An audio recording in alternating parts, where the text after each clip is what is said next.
ഈ board corporation നിയമനങ്ങൾ വൈകുന്നതിൽ കടുത്ത അതൃപ്തിയാണോ? എല്ലാ കാര്യങ്ങളിലും മാസം 1-2 തികണീന് മുമ്പ് നിങ്ങൾ ഇങ്ങനെ കടുത്ത അതൃപ്തി എന്ന് പറഞ്ഞാൽ പിന്നെ അതൃപ്തിക്ക് പിന്നെ എന്ത് പദ പ്രയോഗിക്കുക? തുടങ്ങിയിട്ടില്ല. അതിന് മുമ്പ് തന്നെ എല്ലാ വിഷയത്തിനും നിങ്ങൾ സൂപ്പർലേറ്റീവ് ഡിഗ്രിയാ കൊടുക്കണേ. കടുത്ത അതൃപ്തി. മറ്റു ജില്ലകളിലേക്ക് കൂടി ഇത് മാതൃകയാക്കാൻ മറ്റു ജില്ലാ പഞ്ചായത്തുകൾക്കൊക്കെ ചേർന്ന് ചെയ്യാൻ കഴിയുന്നതാണല്ലോ. എല്ലാ ജില്ലാ പഞ്ചായത്തുകൾക്ക് ചെയ്യാം, വേണമെങ്കിൽ പഞ്ചായത്തുകൾക്ക് ചെയ്യാം. കാരണം എല്ലാ സ്ഥലത്തും കുടുങ്ങിക്കിടക്കുന്നത് മനുഷ്യന്റെ നിരവധി പ്രശ്നങ്ങളാണ്. മാതൃകയാക്കണം എന്നാണ് എൻ്റെ അഭിപ്രായം. ഗവൺമെന്റിന് തന്നെയും ഇത് മാതൃകയാണ്. ഈ ബോർഡ് കോർപ്പറേഷൻ നിയമനങ്ങൾ വൈകുന്നതിൽ കടുത്ത അതൃപ്തിയാണോ?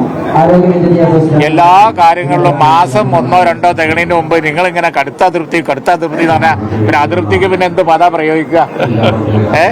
തുടങ്ങിയിട്ടില്ല. അതിന് മുമ്പ് തന്നെ എല്ലാ വിഷയത്തിനും നിങ്ങൾ സൂപ്പർലേറ്റീവ് ഡിഗ്രിയാ കൊടുക്കണേ. കടുത്ത അതൃപ്തി. അതിലും ചെറുത് വല്ല ഉണ്ടെങ്കിൽ എടുത്ത് പ്രയോഗിക്കുക. അപ്പൊ കുറച്ച് കഴിയുമ്പോ നമുക്ക് വലിയത് ഉപയോഗിക്കാം. ഘടകകക്ഷികളൊക്കെ ഇത്തരത്തിൽ അതൃപ്തി പ്രകടിപ്പിക്കുന്നുണ്ട്. അപ്പൊ പിന്നെ കടുത്തത് വിട്ടു അല്ലേ? അതൃപ്തി ആകുന്നതാണ് സന്തോഷം എന്ന് എല്ലാവർക്കും ഉണ്ടാവും. അതുകൊണ്ടാണ്. ഏതാ കേൾക്കുന്നില്ല? നിങ്ങൾക്ക് ഒരു 10 നെഗറ്റീവ് വേണ്ടി വരും.